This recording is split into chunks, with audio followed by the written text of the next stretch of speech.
ആകാശവാണി.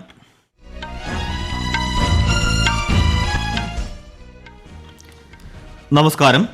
വാർത്തകൾ വായിക്കുന്നത് സുരേഷ്.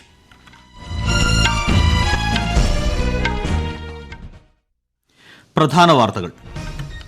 ഒന്നാം ഘട്ട ലോക്സഭാ തെരഞ്ഞെടുപ്പിനുള്ള കേന്ദ്ര തെരഞ്ഞെടുപ്പ് കമ്മീഷന്റെ വിജ്ഞാപനം ഇന്ന്. പോസ്റ്റൽ ബാലറ്റ് വഴി വോട്ട് രേഖപ്പെടുത്താൻ അനുമതിയുള്ള അവശ്യ സേവന വിഭാഗത്തിൽ മാധ്യമപ്രവർത്തകരെയും ഉൾപ്പെടുത്തി തെരഞ്ഞെടുപ്പ് കമ്മീഷൻ. ന്യൂഡൽഹിയിൽ നടക്കുന്ന സ്റ്റാർട്ടപ്പ് മഹാകുംഭിനെ പ്രധാനമന്ത്രി നരേന്ദ്രമോദി ഇന്ന് അഭിസംബോധന ചെയ്യും. ഹമാസിന്റെ സൈനിക deputy commander Marwan Issa Israel വ്യോമാക്രമണത്തിൽ കൊല്ലപ്പെട്ടു. കേരളത്തിൽ കടുത്ത ചൂട് തുടരുന്നു. 10 ജില്ലകളിൽ മഞ്ഞ ജാഗ്രത. സ്വിസ് ഓപ്പൺ വനിതാ ഡബിൾസ് ബാഡ്മിന്റണിൽ ഇന്ത്യയുടെ ഗായത്രി ഗോപിചന്ദും ട്രീസ ജോളിയും പ്രീ ക്വാർട്ടറിൽ. വാർത്തകൾ വിശദമായി. 7 ഘട്ടങ്ങളിലായി നടക്കുന്ന ലോക്സഭാ തെരഞ്ഞെടുപ്പിന്റെ ഒന്നാം ഘട്ട തെരഞ്ഞെടുപ്പ് വിജ്ഞാപനം കേന്ദ്ര തെരഞ്ഞെടുപ്പ് കമ്മീഷൻ ഇന്ന് പുറപ്പെടുവിക്കും. 21 സംസ്ഥാനങ്ങളിലെ 102 മണ്ഡലങ്ങളിലാണ് ആദ്യഘട്ടത്തിൽ വോട്ടെടുപ്പ്. സ്വതന്ത്രവും നീതിയുക്തവുമായ ക്രമീകരണങ്ങൾ ഉറപ്പുവരുത്തണമെന്ന് തെരഞ്ഞെടുപ്പ് കമ്മീഷൻ സംസ്ഥാന ജില്ലാ ഭരണകൂടങ്ങൾക്ക് നിർദ്ദേശം നൽകി. എല്ലാ സംസ്ഥാനങ്ങളിലും മുന്നണികൾക്കിടയിലെ സീറ്റ് വിഭജന ചർച്ചകൾ അവസാന ഘട്ടത്തിലാണ്. സ്ഥാനാർത്ഥി നിർണയം പൂർത്തിയായ മണ്ഡലങ്ങളിൽ പ്രചാരണ പരിപാടികളും സജീവമാണ്. ഒറ്റഘട്ടമായി ഏപ്രിൽ 19 പൊതുതെരഞ്ഞെടുപ്പ് നടക്കുന്ന തമിഴ്നാട്ടിലും തെരഞ്ഞെടുപ്പിനുള്ള വിജ്ഞാപനം ഇന്ന് പുറത്തിറങ്ങും. ഈ മാസം 27 നാമനിർദ്ദേശ പത്രിക സമർപ്പിക്കാനുള്ള അവസാന തീയതി. സൂക്ഷ്മ പരിശോധന 28 പത്രിക പിൻവലിക്കാനുള്ള അവസാന തീയതി മാർച്ച് 30 ആയിരിക്കും. വിളവൻകോട് നിയമസഭാ മണ്ഡലത്തിലേക്കുള്ള ഉപതെരഞ്ഞെടുപ്പും ഇതോടൊപ്പം നടക്കും. മുൻ കോൺഗ്രസ് വിപ്പ് വിജയധരണി രാജിവെച്ചതിനെ തുടർന്നാണ് ഉപതെരഞ്ഞെടുപ്പ്. 39 മണ്ഡലങ്ങളിൽ ചിദംബരം, നാഗപട്ടണം, തെങ്കാശി, നീലഗിരി, വില്ലുപുരം, തിരുവള്ളൂർ, കാഞ്ചീപുരം എന്നിവ സംവരണ മണ്ഡലങ്ങളാണ്. കേരളം ഉൾപ്പെടെയുള്ള സംസ്ഥാനങ്ങളിലെ ലോക്സഭാ തെരഞ്ഞെടുപ്പിനുള്ള വിജ്ഞാപനം ഈ മാസം 28 പുറപ്പെടുവിക്കും. 13 സംസ്ഥാനങ്ങളിലെ 89 മണ്ഡലങ്ങളിലാണ് ഏപ്രിൽ 26 രണ്ടാം ഘട്ടത്തിൽ വോട്ടെടുപ്പ് നടക്കുന്നത്. അടുത്ത മാസം 4 വരെ നാമനിർദ്ദേശ പത്രിക സമർപ്പിക്കാം. ഏപ്രിൽ 5 സൂക്ഷ്മ പരിശോധന. ഏപ്രിൽ 8 വരെ പത്രിക പിൻവലിക്കാൻ അവസരമുണ്ട്. മാധ്യമപ്രവർത്തകർക്ക് പോസ്റ്റൽ ബാലറ്റ് വഴി വോട്ട് ചെയ്യാൻ തെരഞ്ഞെടുപ്പ് കമ്മീഷൻ അനുമതി നൽകി. ഇന്നലെ കമ്മീഷൻ ഇത് സംബന്ധിച്ച വിജ്ഞാപനം പ്രസിദ്ധീകരിച്ചു. അവശ്യ സേവനങ്ങളുമായി ബന്ധപ്പെട്ടവർക്ക് പോസ്റ്റൽ ബാലറ്റിൽ വോട്ട് ചെയ്യാൻ നേരത്തെ തന്നെ അവസരമുണ്ടായിരുന്നു. ഇതിനായി ഒരു നോഡൽ ഓഫീസറെ നിയോഗിക്കാൻ കമ്മീഷൻ വ്യവസ്ഥ ചെയ്തിട്ടുണ്ട്. മെട്രോ, റെയിൽവേ, BSNL, വൈദ്യുതി, ആരോഗ്യവകുപ്പ്, അഗ്നിശമന സേവനങ്ങൾ, തപാൽ സേവനങ്ങൾ, വ്യോമയാനം, ദുരന്ത നിവാരണം തുടങ്ങിയ മേഖലയിലുള്ളവർക്കും പോസ്റ്റൽ വോട്ട് അനുവദനീയമാണ്. ലോക്സഭാ തെരഞ്ഞെടുപ്പിനോടനുബന്ധിച്ച് വോട്ടർ പട്ടികയിൽ ഇതുവരെ പേര് ചേർത്തിട്ടില്ലാത്തവർക്ക് ഈ മാസം 25 വരെ പേര് ചേർക്കാൻ അവസരം. നാമനിർദ്ദേശ പത്രിക സമർപ്പിക്കാനുള്ള അവസാന തീയതിയുടെ 10 ദിവസം മുമ്പ് വരെയാണ് വോട്ടർ പട്ടികയിൽ പേര് ചേർക്കാൻ അവസരമുള്ളത്. 2024 സിവിൽ സർവീസ് പ്രിലിമിനറി പരീക്ഷ മാറ്റിവെക്കാൻ യൂണിയൻ പബ്ലിക് സർവീസ് കമ്മീഷൻ തീരുമാനിച്ചു. 2024 ഇന്ത്യൻ ഫോറസ്റ്റ് സർവീസ് പരീക്ഷയുടെ സ്ക്രീനിംഗ് ടെസ്റ്റായും നിലകൊള്ളുന്ന സിവിൽ സർവീസ് പ്രിലിമിനറി പരീക്ഷ ജൂൺ 16 നടക്കും. മെയ് 26 പരീക്ഷ നടത്താനാണ് നേരത്തെ നിശ്ചയിച്ചിരുന്നതെങ്കിലും പൊതുതെരഞ്ഞെടുപ്പ് നടക്കാനിരിക്കുന്നതിനാലാണ് പരീക്ഷ മാറ്റിയത്. ന്യൂഡൽഹി ഭാരത് മണ്ഡപത്തിൽ നടക്കുന്ന സ്റ്റാർട്ടപ്പ് മഹാകുംഭിനെ പ്രധാനമന്ത്രി നരേന്ദ്രമോദി ഇന്ന് അഭിസംബോധന ചെയ്യും. വിശദാംശങ്ങളിലേക്ക്. ന്യൂഡൽഹിയിലെ പ്രഗതി മൈതാനിയിൽ പ്രമുഖ നിക്ഷേപകരും നൂതന സംരംഭകരും അണിനിരക്കുന്ന സ്റ്റാർട്ടപ്പ് മഹാകുംഭ് റെക്കോർഡ് പങ്കാളിത്തമാണ് രേഖപ്പെടുത്തിയത്. 2000-ലധികം സ്റ്റാർട്ടപ്പുകളും 1000-ലധികം നിക്ഷേപകരും പങ്കെടുക്കുന്ന മെഗാ ഇവന്റിൽ നിക്ഷേപകരും സംരംഭകരും വ്യവസായികളും തമ്മിലുള്ള ബന്ധം പരിപോഷിപ്പിക്കാനുള്ള അവസരമാണ് ഒരുക്കുന്നത്. സംരംഭകർ തമ്മിലുള്ള സഹകരണത്തെക്കുറിച്ചും പുതുവഴികളെക്കുറിച്ചുമുള്ള ഊർജ്ജസ്വലമായ ചർച്ചകൾക്ക് കഴിഞ്ഞ 2 ദിവസം പരിപാടി സാക്ഷ്യം വഹിച്ചു. വെഞ്ചർ ക്യാപിറ്റലിസ്റ്റുകൾ, നിക്ഷേപകർ, കോർപ്പറേറ്റ് പങ്കാളികൾ എന്നിവർ ഉൾപ്പെടെയുള്ളവരുമായി സ്റ്റാർട്ടപ്പുകളെ ബന്ധിപ്പിക്കുകയാണ് പരിപാടിയുടെ ലക്ഷ്യം. രാജ്യത്തുടനീളമുള്ള സ്റ്റാർട്ടപ്പുകൾ വികസിപ്പിച്ച നൂതന ഉൽപ്പന്നങ്ങളും സേവനങ്ങളും പ്രദർശിപ്പിക്കുന്ന മേഖലയാണ് പ്രധാന ആകർഷണം. സ്റ്റാർട്ടപ്പ് മഹാകുംഭിൽ deep tech, artificial intelligence, fintech, agritech, biotech, pharma, gaming, ഇൻക്യുബേറ്ററുകൾ എന്നിവയെ അടിസ്ഥാനമാക്കി 10 പവലിയനുകൾ സജ്ജീകരിച്ചിട്ടുണ്ട്.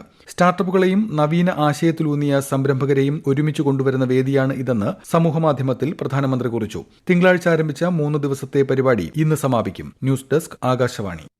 പ്രധാനമന്ത്രി നരേന്ദ്രമോദിയുടെ ഭൂട്ടാൻ സന്ദർശനം നാളെ മുതൽ ആരംഭിക്കും. 2 ദിവസത്തെ സന്ദർശനത്തിനായി ഭൂട്ടാനിലെത്തുന്ന പ്രധാനമന്ത്രിയെ ഭൂട്ടാൻ രാജാവ് ജിഗ്മേ ഖേസർ നംഗ്യേൽ വാങ്ചുക്കിന്റെ നേതൃത്വത്തിൽ സ്വീകരിക്കും. ഭൂട്ടാൻ പ്രധാനമന്ത്രി ഷെറിംഗ് ടോബ്ഗെയുമായി ശ്രീ മോദി ചർച്ച നടത്തും. ഇന്ത്യയും ഭൂട്ടാനും തമ്മിലുള്ള പതിവ് ഉന്നതതല ബന്ധത്തിന്റെ ഭാഗമായാണ് പ്രധാനമന്ത്രിയുടെ സന്ദർശനമെന്ന് വിദേശകാര്യ മന്ത്രാലയം വ്യക്തമാക്കി. ഈ വാർത്തകൾ ആകാശവാണിയിൽ നിന്ന്. പൌരത്വ ഭേദഗതി നിയമം ചോദ്യം ചെയ്ത് സമർപ്പിച്ച ഹർജികളിൽ മറുപടി നൽകാൻ കേന്ദ്ര സർക്കാരിന് സുപ്രീംകോടതി 3 ആഴ്ച സമയം നൽകി. കേന്ദ്രത്തിന്റെ വിശദീകരണം ഏപ്രിൽ 8-നകം സമർപ്പിക്കണം. കേസ് ഏപ്രിൽ 9-ന് വീണ്ടും കോടതി പരിഗണിക്കും. അതേസമയം നിയമം സ്റ്റേ ചെയ്യണമെന്ന ഹർജിക്കാരുടെ ആവശ്യം സുപ്രീംകോടതി നിരസിച്ചു. കേരള സർക്കാരും ഇന്ത്യൻ യൂണിയൻ മുസ്ലിം ലീഗ്, ഡിവൈഎഫ്ഐ ഉൾപ്പെടെയുള്ള സംഘടനകളുമാണ് നിയമത്തിനെതിരായി സുപ്രീംകോടതിയെ സമീപിച്ചത്. തൃണമൂൽ കോൺഗ്രസ് മുൻ എം പി മഹുവ മൊയ്ത്രയെ ചോദ്യം ചോദിക്കാൻ പണം വാങ്ങിയെന്ന അഴിമതി ആരോപണത്തിൽ സിബിഐ അന്വേഷണത്തിന് ലോക്പാൽ ഉത്തരവിട്ടു. മൊയ്ത്രയ്ക്കെതിരെ പ്രഥമ ദൃഷ്ട്യാ തെളിവുകളുണ്ടെന്ന് ഉത്തരവിൽ പറയുന്നു. ദുബായ് ആസ്ഥാനമായുള്ള വ്യവസായി ദർശൻ ഹീരാനന്ദാനി നിർദ്ദേശിച്ച പ്രകാരം മൊയ്ത്ര ലോക്സഭയിൽ ചോദ്യങ്ങൾ ചോദിച്ചുവെന്ന ബിജെപി ലോക്സഭാ അംഗം നിഷികാന്ത് ദുബെയുടെ പരാതി പരിഗണിച്ചാണ് നിർദ്ദേശം. 6 മാസത്തിനുള്ളിൽ അന്വേഷണം പൂർത്തിയാക്കാനും ലോക്പാൽ സിബിഐയോട് നിർദ്ദേശിച്ചിട്ടുണ്ട്. ഈ സാമ്പത്തിക വർഷത്തിൽ പ്രത്യക്ഷ നികുതി പിരിവ് 18.74% വളർച്ച രേഖപ്പെടുത്തി. കേന്ദ്ര ധനമന്ത്രാലയത്തിന്റെ കണക്കനുസരിച്ച് മൊത്ത പ്രത്യക്ഷ നികുതി പിരിവ് 22,27,000 കോടി രൂപയിലധികമാണ്. കഴിഞ്ഞ വർഷം 18,75,000 കോടി രൂപയായിരുന്നു. ഹമാസിന്റെ സൈനിക deputy commander Marwan Issa Israel വ്യോമാക്രമണത്തിൽ കൊല്ലപ്പെട്ടു. US ദേശീയ സുരക്ഷാ ഉപദേഷ്ടാവ് ജേക്ക് സള്ളിവനാണ് ഇക്കാര്യം വ്യക്തമാക്കിയത്. കഴിഞ്ഞ ആഴ്ച മധ്യ ഗസയിലെ സുറൈദിൽ നടന്ന ആക്രമണത്തിലാണ് ഈസ കൊല്ലപ്പെട്ടതെന്ന് ഇസ്രയേൽ മാധ്യമങ്ങളും റിപ്പോർട്ട് ചെയ്തു. അതേസമയം പലസ്തീൻ ഈസയുടെ മരണവാർത്തയെക്കുറിച്ച് പ്രതികരിച്ചിട്ടില്ല. ഒക്ടോബർ 7-ന് ഏറ്റുമുട്ടൽ ആരംഭിച്ച ശേഷം കൊല്ലപ്പെടുന്ന ഹമാസിന്റെ ഏറ്റവും മുതിർന്ന നേതാവാണ് ഈസ. വടക്കൻ ഗസയിൽ വൈകാതെ പട്ടിണി മരണങ്ങൾ ഉണ്ടാകുമെന്ന് UN റിപ്പോർട്ട്. ഇവിടെ 70% പേരും പട്ടിണി അനുഭവിക്കുകയാണ്. ജനത കടുത്ത പോഷകാഹാരക്കുറവും ഭക്ഷ്യ അരക്ഷിതാവസ്ഥയും നേരിടുന്നു. 2.3 മില്യൺ ജനങ്ങളുള്ള പ്രദേശത്തേക്ക് കൂടുതൽ മാനുഷിക സഹായം അനുവദിക്കാൻ ഇസ്രയേലിന്മേൽ ആഗോള സമ്മർദ്ദം നടക്കുന്നതിനിടയിലാണ് ഈ വിലയിരുത്തൽ. പാകിസ്ഥാൻ മുൻ പ്രധാനമന്ത്രിയും പാകിസ്ഥാൻ തെഹ്രീക്കെ ഇൻസാഫ് പാർട്ടി സ്ഥാപകനുമായ ഇമ്രാൻഖാനെ സർക്കാർ വിരുദ്ധ മാർച്ചിനിടെ രജിസ്റ്റർ ചെയ്ത കേസുകളിൽ നിന്ന് കുറ്റവിമുക്തനാക്കി. ഇസ്ലാമാബാദിലെ ജുഡീഷ്യൽ മജിസ്ട്രേറ്റ് കോടതിയുടേതാണ് നടപടി.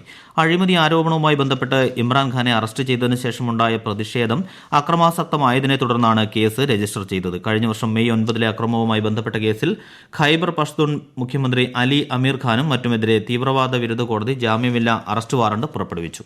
പശ്ചിമബംഗാളിൽ 2023 മാർച്ചിലുണ്ടായ വർഗീയ കലാപ കേസിൽ 11 പേരെ കൂടി NIA അറസ്റ്റ് ചെയ്തു. രാമനവമി ആഘോഷത്തിനിടെയാണ് കലാപമുണ്ടായത്. അറസ്റ്റിലായവർ ഹൌറ സ്വദേശികളാണ്. 2006-ലെ വ്യാജ ഏറ്റുമുട്ടൽ കേസിൽ മുൻ പോലീസ് ഉദ്യോഗസ്ഥൻ പ്രദീപ് ശർമ്മയെ ബോംബെ ഹൈക്കോടതി ജീവപര്യന്തം തടവിന് ശിക്ഷിച്ചു. സെഷൻസ് കോടതിയുടെ കുറ്റവിമുക്ത ഉത്തരവ് ഹൈക്കോടതി റദ്ദാക്കി. തെളിവുകൾ ശർമ്മയുടെ പങ്കാളിത്തം തെളിയിക്കുന്നുവെന്നും ഡിവിഷൻ ബെഞ്ച് അഭിപ്രായപ്പെട്ടു.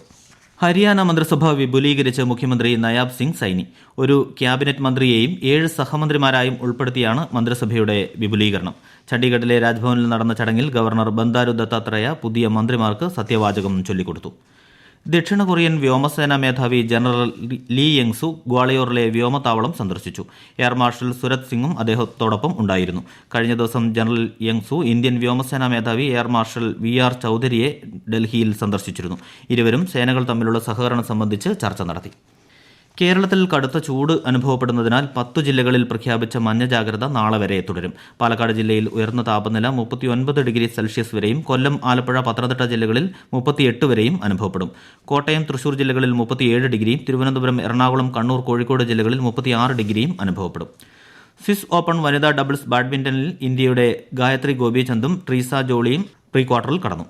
21-15, 21-12 എന്ന സ്കോറിനാണ് അമേരിക്കയുടെ കെറീസു ആനിസു സഖ്യത്തെ പരാജയപ്പെടുത്തിയത്. പുരുഷ ഡബിൾസിൽ ഇന്ത്യൻ ജോഡിയായ ഹരിഹരൻ അസ കരുണൻ റൂബൻ കുമാർ രത്ന സഭാപതി സഖ്യം യോഗ്യതാ റൌണ്ടിൽ ഫ്രഞ്ച് ജോഡിയായ നദാൻ ബെഗ ബാപ്റ്റിസ്റ്റ് ലബ്വാർത്ത സഖ്യത്തെ പരാജയപ്പെടുത്തി. മിക്സഡ് ഡബിൾസിൽ N സിക്കി റെഡ്ഡി V സുമീത് റെഡ്ഡി സഖ്യം ബ്രസീലിന്റെ സാമിയ ലിമ ഡേവി സിൽവ സഖ്യത്തെ പരാജയപ്പെടുത്തി.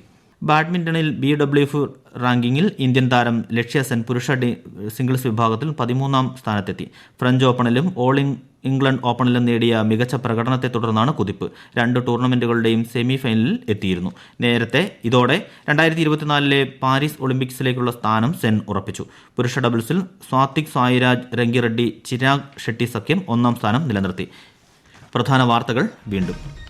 1ാംഘട്ട ലോക്സഭാ തെരഞ്ഞെടുപ്പിനുള്ള കേന്ദ്ര തെരഞ്ഞെടുപ്പ് കമ്മീഷന്റെ വിജ്ഞാപനം ഇന്ന്. പോസ്റ്റൽ ബാലറ്റ് വഴി വോട്ട് രേഖപ്പെടുത്താൻ അനുമതിയുള്ള അവശ്യ സേവന വിഭാഗത്തിൽ മാധ്യമപ്രവർത്തകരെയും ഉൾപ്പെടുത്തി തെരഞ്ഞെടുപ്പ് കമ്മീഷൻ. ന്യൂഡൽഹിയിൽ നടക്കുന്ന സ്റ്റാർട്ടപ്പ് മഹാകുംഭിനെ പ്രധാനമന്ത്രി നരേന്ദ്രമോദി ഇന്ന് അഭിസംബോധന ചെയ്യും.